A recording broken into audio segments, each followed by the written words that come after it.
Halo sahabat kece, balik lagi dengan saya Pascal Skoran di channel YouTube Food Kece. Salam waras. Baik sahabat kece, dimanapun Anda berada, harapan saya kalian semua dalam keadaan sehat dan selalu bahagia. Ya, pada video kali ini ingin saya share tentang kisah inspiratif dari seorang penulis yang merintih karirnya mulai dari titik paling rendah dan dia sudah sekarang menjadi penulis terkenal dunia ya. Dan salah satu karyanya tahun 2018 ya, itu diterbitkan dan menjadi buku terlaris di Amerika Serikat ke-6 itu, dan menjadi buku terlaris di Indonesia atau bestseller ya. Siapakah itu? Penasaran? Tonton terus video ini sampai selesai. Tapi sebelum kita masuk pada pembahasannya, jangan lupa untuk subscribe channel YouTube ini. Silahkan share video ini dan silahkan berikan komentar di kolom komentar.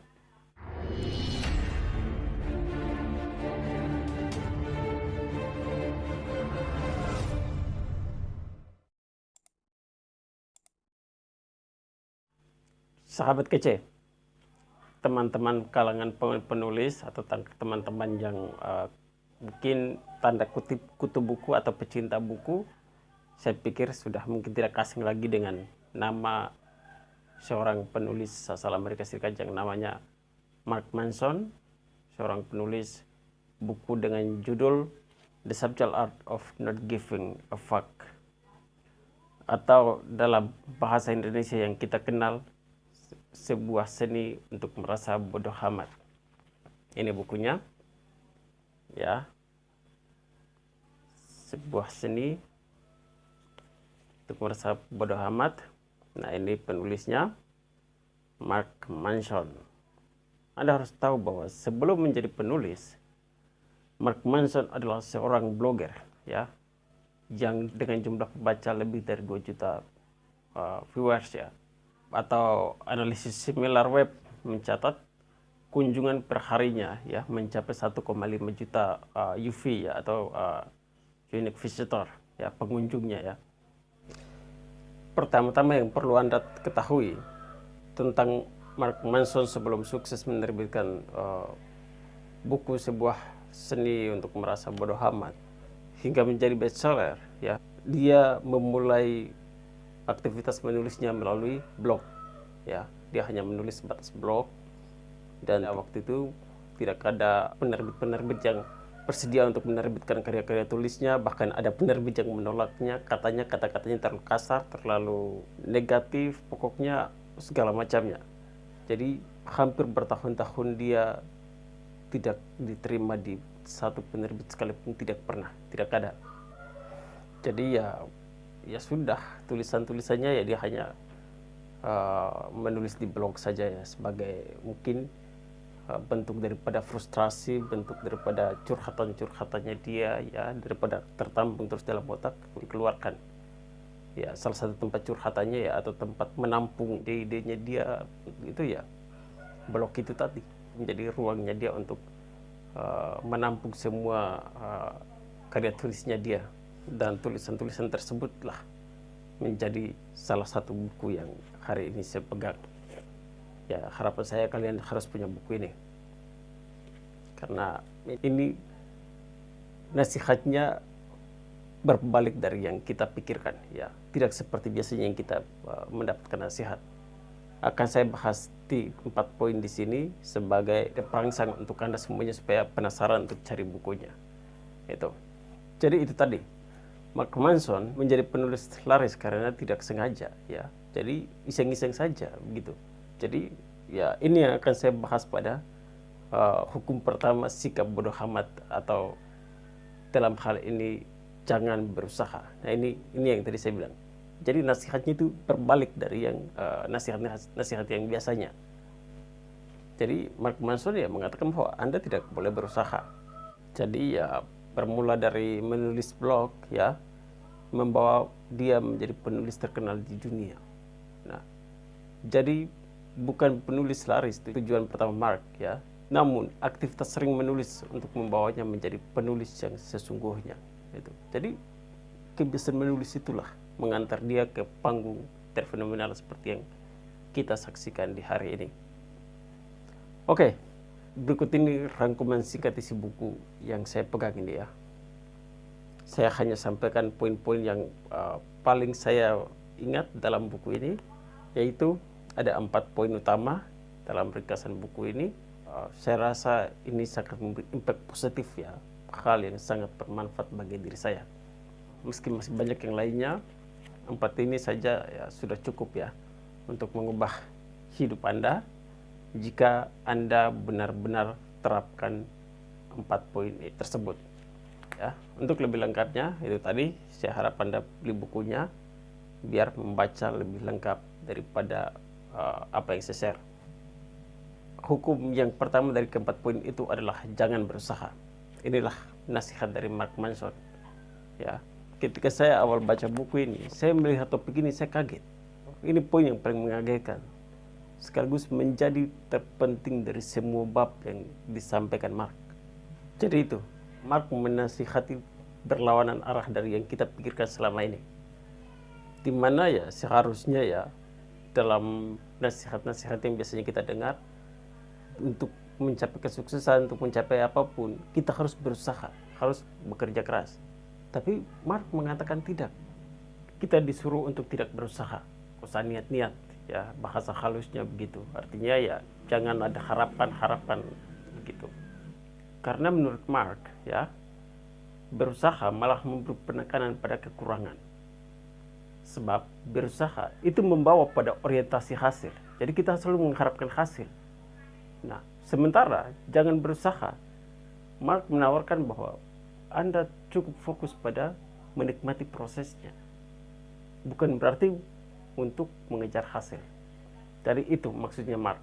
Jadi Anda tidak usah berharap terlalu banyak lah. Anda menikmati prosesnya. Hasil akan dengan sendirinya datang. Jika itu Anda melakukannya dengan happy, dengan senang, dengan enjoy, pasti semuanya akan datang dengan sendirinya. Apapun kesulitan, tantangannya Anda akan lewati.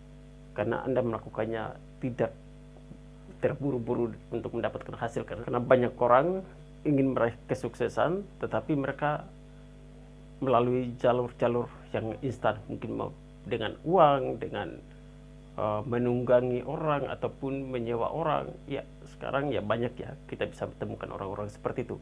Tapi Mark mengatakan tidak. Ya itu karena orang terlalu terobsesi, terlalu mengharapkan hasil. Sedangkan orang yang tidak mengharapkan hasil, dia melakukan hal yang suatu hal karena kesenangan, karena hanya enjoy. Jadi Mark dia melakukannya begitu. Dia hanya menuliskan apa yang menjadi kegelisahannya dia.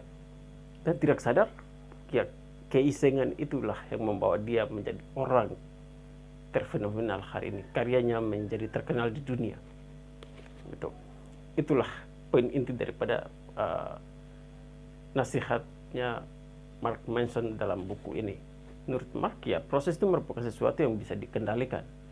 Sedangkan hasil tidak bisa dikendalikan.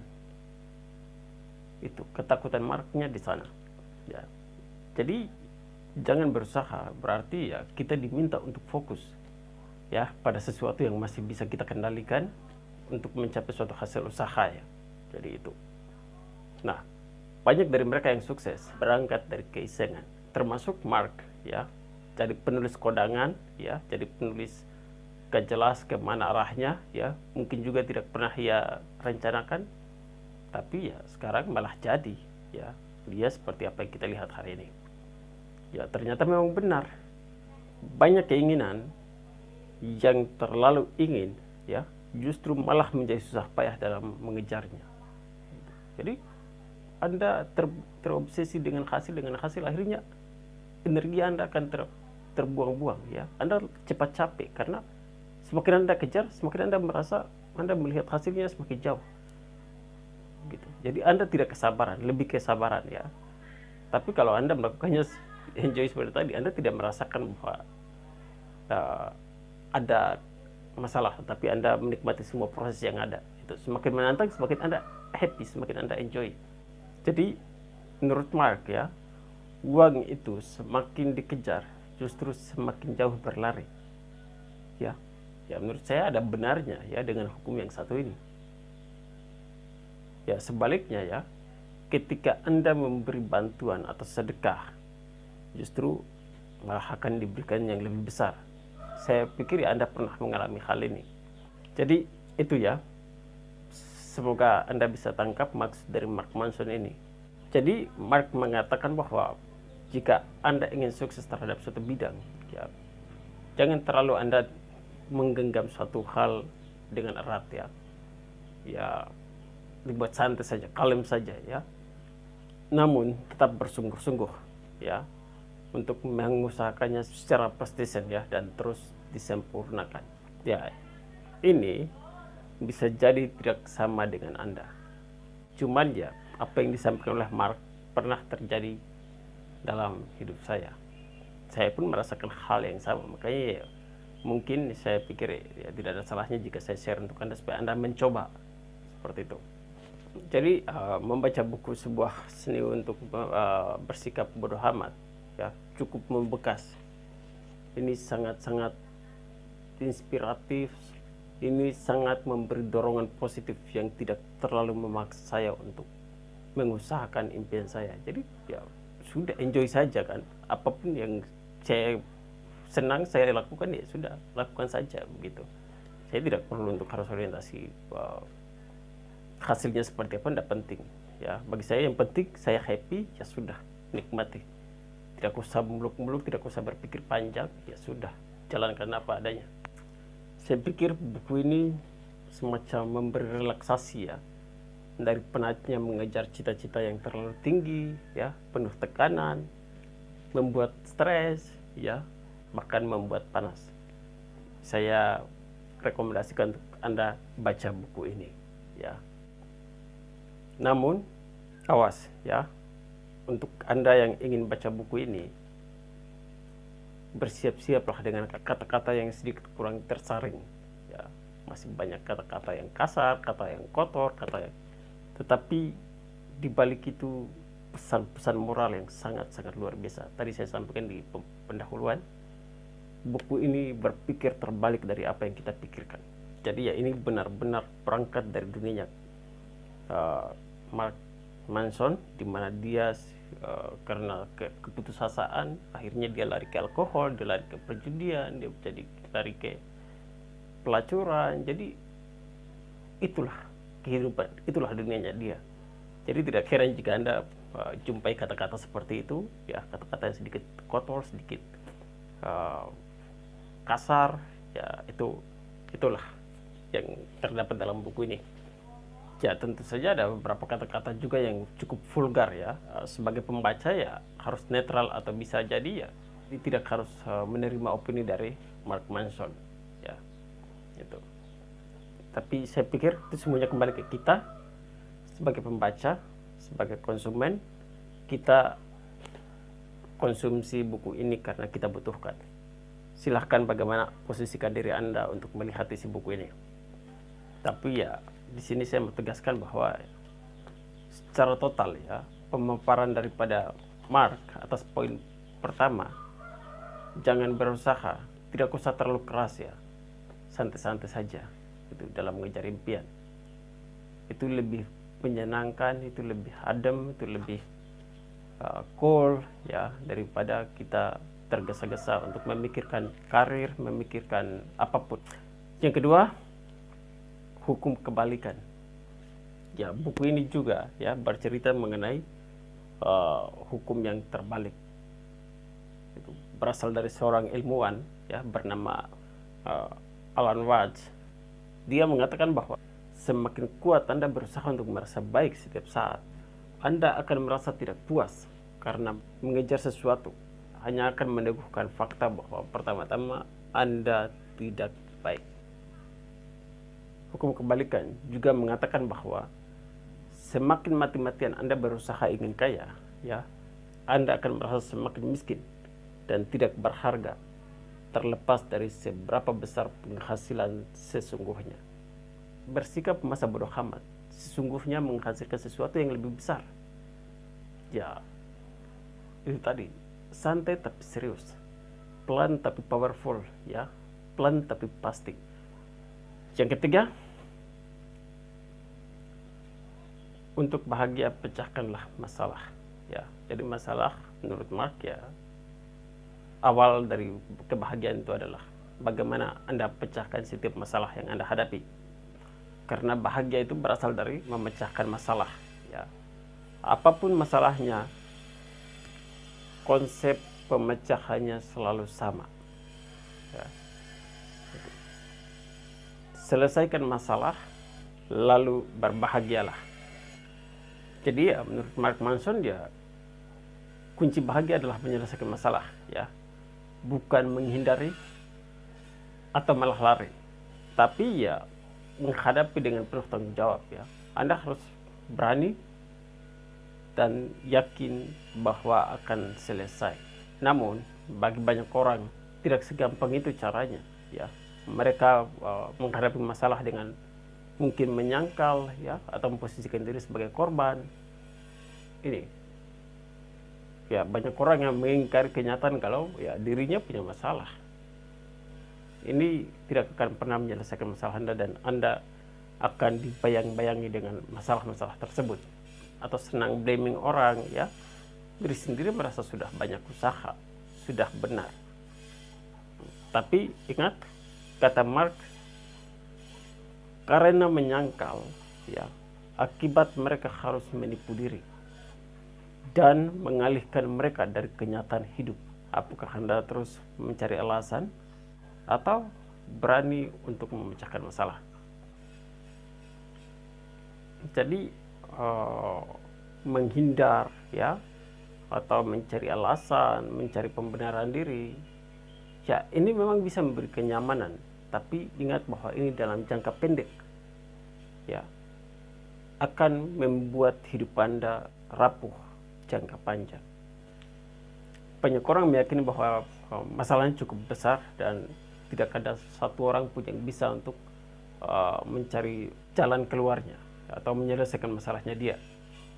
Jadi ya, karena tidak ada kesimpulan dalam dirinya sendiri, ya mereka justru menyalahkan orang lain, ya, atau yang di luar darinya. Jadi itu, mereka tidak introspeksi diri, mereka tidak melihat bahwa ini kesalahannya dia, tapi justru ia menyalahkan keadaan. Padahal semua yang terjadi dalam diri kita adalah menjadi tanggung jawab diri Anda sendiri.